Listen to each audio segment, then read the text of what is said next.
Do you know that you're not the only apple with sugar dome here? I heard Morgan's doing one, right? Does this scare you at all? No. No.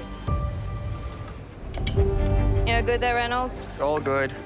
All right, so I'm gonna be making a dish called For Snow White. So it's a little fairy tale reference. I'm gonna be making a Snow White sugar-blown apple. So I'm gonna coat it with chocolate inside and out and fill it inside with flavors of jasmine tea, feijoa, and apples. So crack it and reveal all the components inside. I've done some sugar work over the years, just self-taught. It's a very delicate, sweet spot to get it right. The sugar has to be the right temperature, the right thickness, and it has to hold the right shape. It's all about the execution, and so there's no room for error. I don't plan to use my pin today. I want to hold on to my pin for as long as I can. I'm in this competition to kind of show my worth and really prove myself as one of the top pastry chefs in Australia. I just really want to be able to showcase what I can do. Morgan, you look very relaxed. Try. Being surrounded by some of the best chefs in the country, it's definitely very intense. Obviously a lot of pressure. Giving tonight absolutely everything I've got, really loving being here, and I don't want tonight to be my last. I've got so many more skills that I haven't been able to showcase yet, and I really want to try and get the opportunity to do so.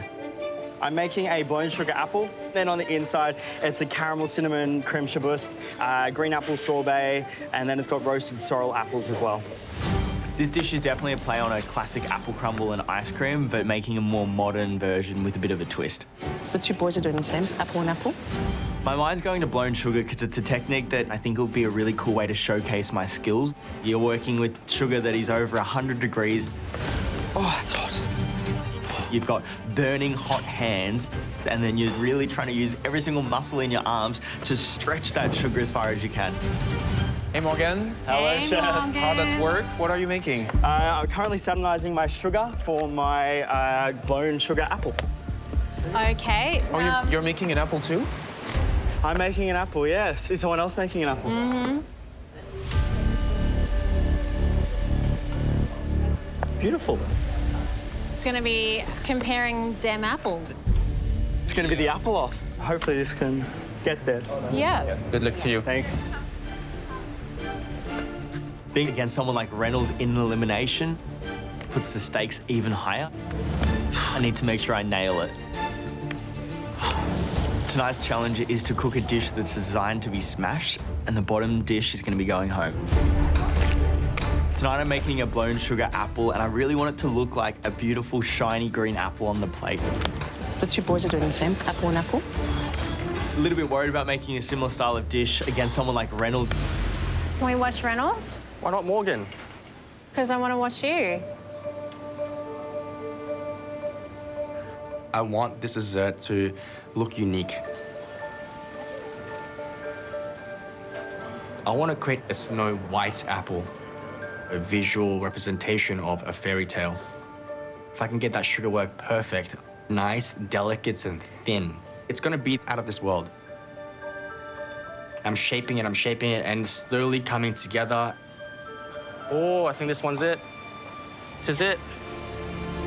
It's nice and smooth, looking very transparent. And I gently heat it over the heat lamp to make that apple shape. Oh, it's close. So talented. I want to hide components within the apple. It's to be fragrant, to be light and refreshing. So next thing I'll start working on is my gelato. I'm going to blend in some feijoa fruits, similar to guava. This gelato is going to be at the very bottom of the dish. When you crack everything open, you seal the little dry components, and all that gelato is going to do is just soak everything up. This dish is to be an experience for the judges. I'm actually really excited.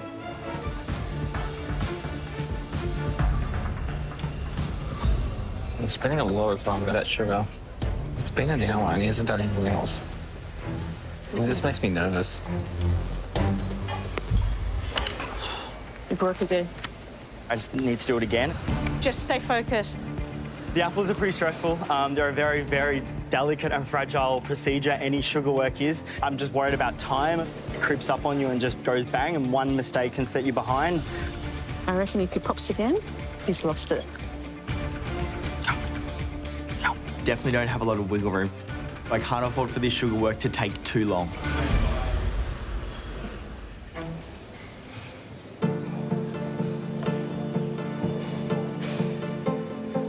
I like your focus. Trying to keep it that way. Have you got anything else on? I'm doing this, I'm moving on. Yeah, you have to. I hear the judges may be actually comparing apples to apples, so hopefully mine stands above the pack. It looks a bit, is it a bit thick? Feeling really behind, I think 'cause I spent the whole hour pretty much on the first element. I still need to finish off every other element on this plate. Green apple sorbet, roasted sorrel apples, and the cinnamon chaboost. Now is not the time to crack under pressure. 30 minutes to go. 30 minutes! Is that all? Gosh, I don't know what I'm going to be able to get done in that time. Definitely cutting it fine. I'm in trouble. Morgan looks like he's in a bit of a frantic. I think Reynold's okay. Oh, yeah, it's just like breathing. Conceptually, this dish, I wanted to kind of represent the fairy tale, the Snow White. So the idea is to have cocoa butter to really kind of protect the sugar. It's like a really thin coating. It's like almost like a praline crunch, inside and out. And what I like about this is that you don't see what's inside. So that's the whole part of the discovery as well. So I can fill in with some wet ingredients like ice cream, fresh apples, compressed apples, without it actually affecting and melting through the sugar. Do you know that you're not the only apple with sugar dome here? I heard Morgan's doing one, right? Does this scare you at all? No. Holy crap. So last couple of minutes, and plating up is absolutely crucial. And presenting an apple, it's gonna taste like apple. So I'm filling in the cinnamon crumble, the apples, the apple caramel. I also want some fragrance. So I add some herbs and flowers. I'm working with a fairy tale, it's Snow White princess, you want it to smell good. And of course, it's meant to be a refreshing and light dish. I start adding in the jasmine jelly, and then finally the piping of the feijoa gelato. Ray, you make it seem so easy what you're doing. Success comes down to the minute little details. It's more than just the concept. It's about how well it eats, the balance of the dish. It's the full, complete package that the judge is looking for. And hopefully tonight, I've done that. Only 1 minute, chefs! Go, go, go! It's down to the wire. I need to pull myself together, make a hustle, and get something on that plate. I've got my biscuit crumble. I'm pretty happy with my cinnamon chaboost. The sauteed sorrel apples are looking pretty good, but I'm slightly worried the sugar apple is thicker than I would have liked. Wow, look at that. Very magical, huh? It certainly is. It feels like it should be in a movie. This is inspired by the fairy tale Snow White. So the dish is called For Snow White. Let's smash it.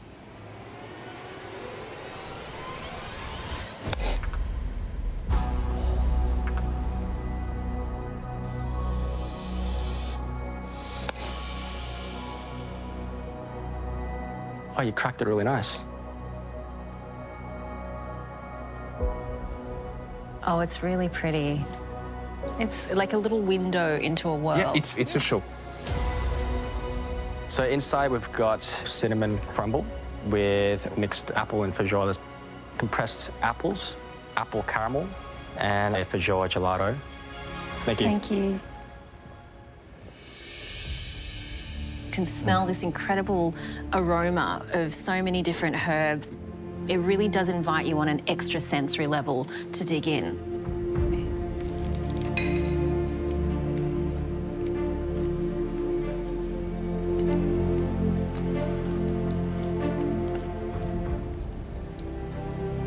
Wow.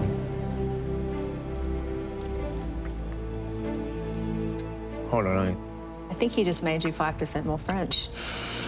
Oh la la. Oh la la. Oh la la. Oh, yeah, it's fantastic. That's a very good dessert. It's very refreshing. It's not overly sweet. The feijoa and the tartness of the apple really reinforce one another and give you that sort of acidic freshness. It's a very good combo. And then you have that comforting apple crumble aroma of the cinnamon and the white chocolate to give it richness and depth. It's a multi-textured, multi-layered wonder. Look at the sugar work. This is coated both sides with chocolate. Wow, it's so thin. I know Reynold has been focusing on savoury for a little while now, but this is why he should never leave the pastry kitchen, a dessert like this. Oh yeah, he shouldn't go back to the dark side. Reynold impressed me so much so far. Yeah. He's a very impressive chef.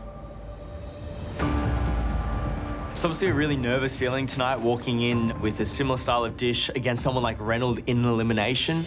I'm just hoping and praying that this dish is up at the same level. Hi, Morgan. Hello. How about that apple? This dessert is my forbidden fruit. Oh, interesting. I'm not eating it then. No, but you should. Blown sugar apple on top of a biscuit crumble and a whipped vanilla ganache.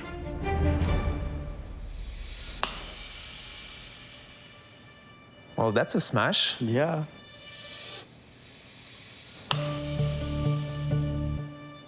On the inside, we have a cinnamon creme shaboot, a green apple sorbet.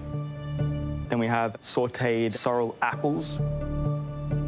Thank you, Morgan. Thanks, guys. You can sort of see that there are some parts of the sugar that are really, really fine, and then other pieces like here where it's thick. Yes, this is quite a heavy piece of sugar. Yeah.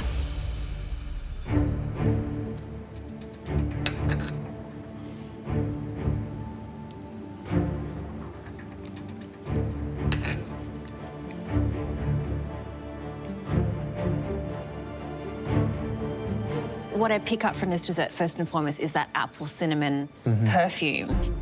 And I don't know if you know, but French people were not big on cinnamon. I like it. This is the maximum amount of cinnamon I can handle in one serving. And I think the granny smith being so fresh and this being so rich in cinnamon, I'm having almost like a disconnect. Right, so for you, those two things don't really pair up. Well, I think that Reynold did it beautifully. We unfortunately for Morgan have a point of comparison, and this is, in my opinion, way under what Reynold did. It's lacking a little bit of refinement.